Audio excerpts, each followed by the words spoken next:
Okay, and let's say that our viewers are on board, and we have consensus around the idea of a basic income guarantee.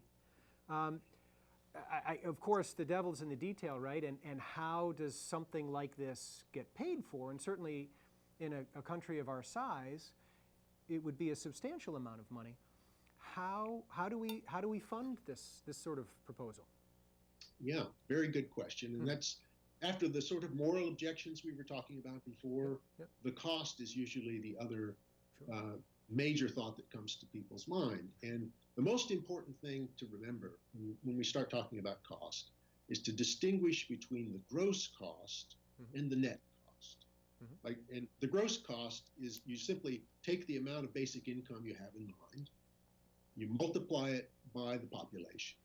And if you differentiate between children and adults, you'll have two different amounts and multiply by those two different groups. And you usually get something that comes out around $3 trillion if you're talking about, say, a basic income of $12,000 for every adult and $6,000 for every child.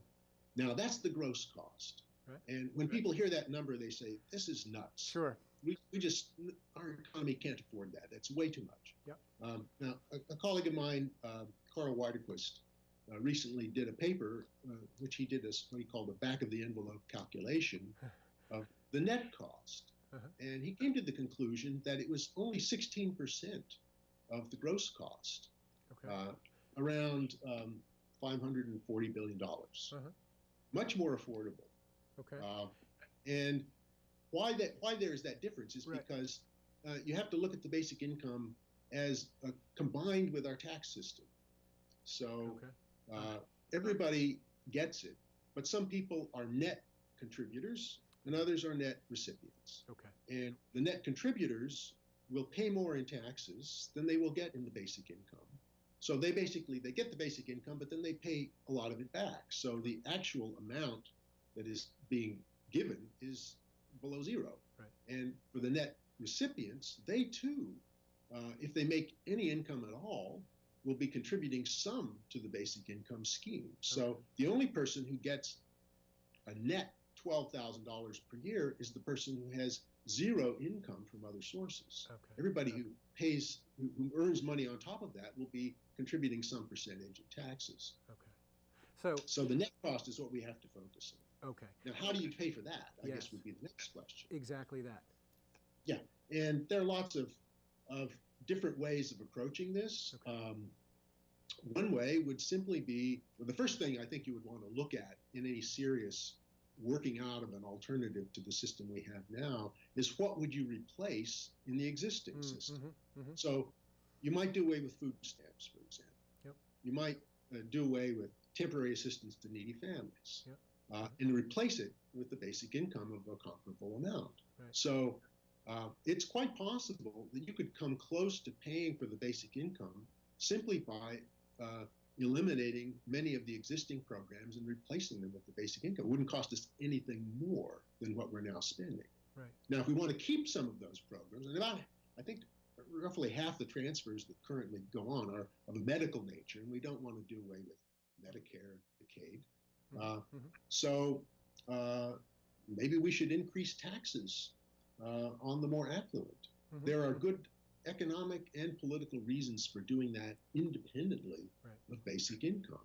When you have an ever-increasing small class of people whose wealth is steadily increasing, and the incomes of middle-income earners and poor people are stagnant, this is not good for our politics. It means you have a group of people who have more and more economic and political power in their hands, and other people are correspondingly disempowered.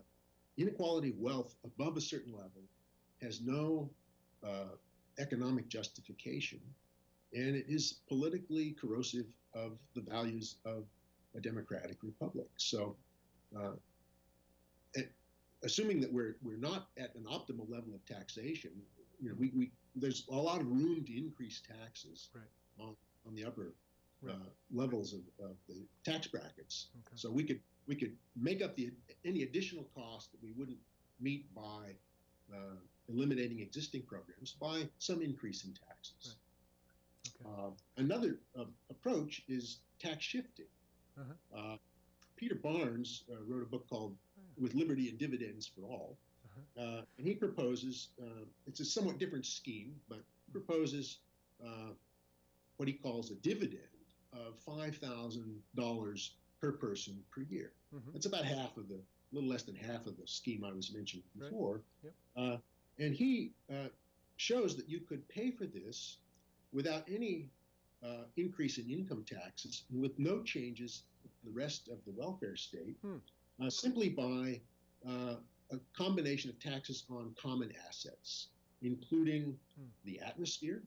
If you think of the atmosphere as a sink into which oil companies are pumping pollutants. Sure. And they're doing that for free. Right. We're letting them use this sink for free. If we actually charge them the environmental cost of that pollution, that could yield something in the neighborhood of over $300 billion a year. If you add to that a tax on financial transactions, sometimes called a Tobin tax, after James Tobin, who first proposed this, a lot of these financial transactions have no economic value. People just, in micro changes in the rates of currency and so on, they buy and sell, and they cream off money on the top. It's a classic kind of rent your income that has no economic value. If you put a tax on that to somewhat discourage that, that would yield something like another $400 billion. Wow. And then you go on and new money creation. Instead of giving that to the private banks, if that money went to a common fund and was distributed to citizens, intellectual property protection, the electromagnetic spectrum that we basically give away to broadcasters, if we were to charge them for that. If you add all these things together, you could fund $5,000 per year basic income for everybody just by giving citizens the rental value of these common assets that we often just give away to corporations for nothing. Maybe one of the unexpected things, another unexpected thing, is the fact that Facebook founder Mark Zuckerberg who was recently in Cambridge giving a graduation speech at Harvard this past month, spoke in favor of universal basic income. I gather he's joined by Elon Musk, the SpaceX and Tesla CEO, by Chris Hughes, another Facebook founder, and I think many in the tech and business field who are sensing the coming wave of automation and artificial intelligence and the impact that's going to have on 50% of Americans, as I understand, in terms of potentially displacing them from jobs over the next 2 decades. Right? That's right. So that's a very interesting turn to see the business and tech sectors joining that bandwagon. But my question to you is that energy and enthusiasm translating to the political sector, who has the ability to affect policy that could actually make something like basic income guarantee a reality? Yeah, we haven't yet seen that in the United States. An advisor to Jeremy Corbyn in the Labour Party in the UK has come out as a strong supporter of basic income. Okay. Most of the Green parties around the world support basic income. Some left parties in Germany have been seriously debating this for quite some years now.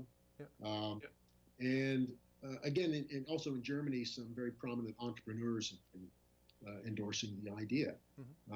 And a lot of this, as you rightly point out, there's a lot of serious energy and interest coming from the tech sector because of these serious studies showing that about 50% of current occupations stand to be eliminated through automation. That doesn't mean that 50% of people will be out of work, because there may be other jobs created, but the pace at which these jobs are eliminated may be greater than the pace at which new employment is created. And the adjustment that people have to go through may be unlike anything we've seen before. So Right. a basic income at the very least would provide some economic security as people go through these turbulent times. Sure. When we may see retail sales almost eliminated by online merchandising. Right. We may see most of the driving Right. eliminated through automated cars and so on. So what are these people going to do, and how are they going to adjust? Right. Well, one radical approach, given the way we've traditionally thought about income, is that we should start thinking about labor income as only part of your income. Everybody will get income that comes from their fair share of the inherited wealth of society, both the capital wealth, the technology, the information, the knowledge, right. the resources. Yeah.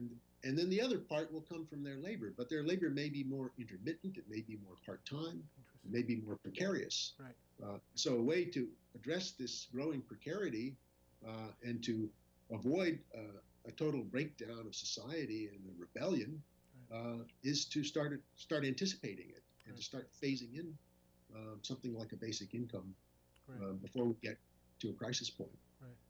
So I suppose, we certainly hear nowadays the notion that we are living in very interesting times. And this is one aspect of that, yes, the possibility of the times motivating us to make some significant changes in this way. Yeah. Yeah. And as far as to directly address your question about to what extent this is entering on the political scene, Yep. I can only point to small signs. Our neighbor to the north, Canada, the government of Ontario is now behind a basic income pilot project. So that's at least on our borders. Exactly. And President Obama, just before he left office, there was a conference in the White House addressing the issue of unemployment and how to look at it. And he said that something like basic income is something we're going to have to look at very seriously in the years to come. So that's coming from the former president of the United States. Right. And Elon Musk, whom you mentioned, has explicitly spoken out in favor of a basic income. Right. He's one of Donald Trump's economic advisors. I don't know whether that will result in anything, but at least you have people who are prominent basic income supporters in important positions in government. Robert Reich, who was Bill Clinton's Secretary of Labor, has become an outspoken advocate of basic income. Right.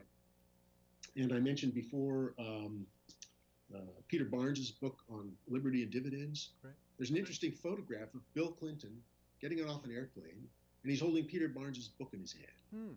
So Bill Clinton is paying attention to these ideas as well. Good.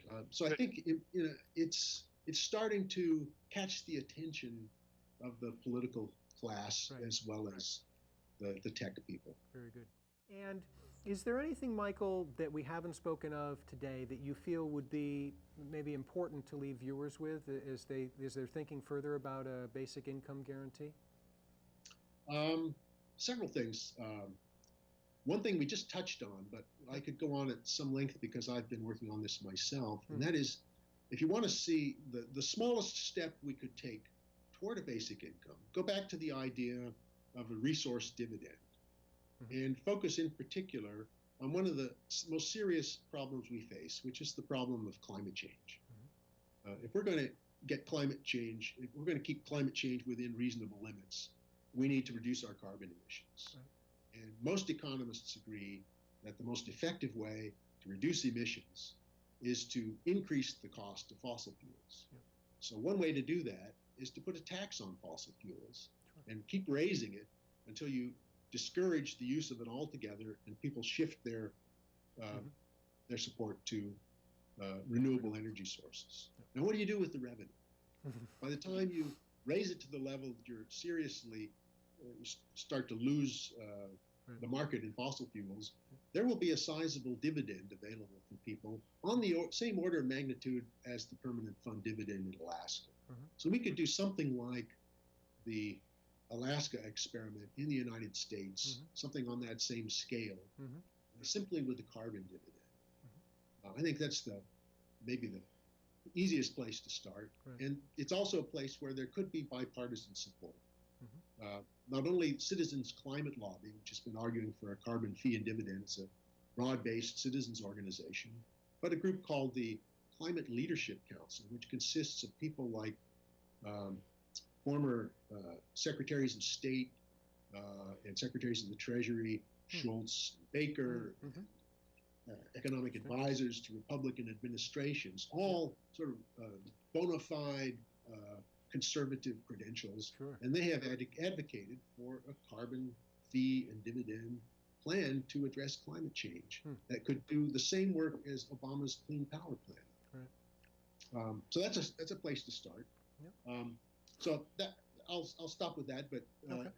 It's the other things I wanted to say is just to go back to the reasons motivating interest in basic income. Number one, that it enables everybody to be free, not just in their legal rights, but in the resources they have to do what they want to do. Secondly, a basic income is a way to ensure economic security for everybody in a world where growth is no longer the key to rising prosperity. And the reason why we can no longer rely on growth, there are two reasons. One is it appears that mature capitalist economies stop growing at the same rate that they do when they're in their infancy.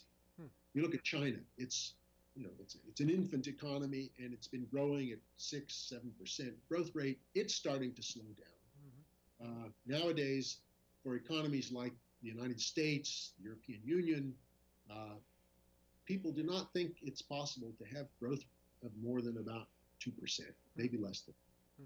So they're slowing down. Second reason, there are ecological limits to growth. It is not possible for the Earth, for all of the economies around the world to grow in their consumption to the level that we do here in the United States, and for them, all of this to be supported by the planet Earth. There are not enough resources to do that. So we need to learn how to live within limits. And that means that we cannot expect to grow as we have in the past. So how do we then include a growing population, marginalized populations? Well, we have to think about ways of handling the resources we have in a different way. And I think basic income is a key to doing that. I'll just add a couple of last points. The basic income is a way of recognizing unpaid contributions to society. One of your earlier questions had to do with is it unfair to give people money when they don't do anything? We think of work a little too narrowly if we think of work only as paid employment. Mother or father raising a child is not doing nothing. They are doing work. And it's time to acknowledge that work and to give people the resources they need to do that.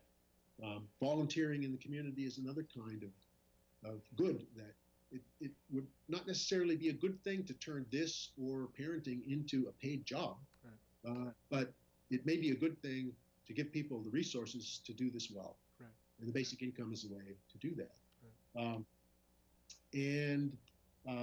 Finally, just to reiterate a point I made earlier, basic income is a way of sharing the luck. Some people are born into wealth, some are not. Some people have talents that enable them to get into positions where lots of resources are at their command. And it was not their choice to have those talents. They're born with them. And so a basic income is a way to ensure that everybody gets some resources, some of this unearned wealth of society and nature that is too often monopolized by very few people who think that they've earned it all, but they haven't.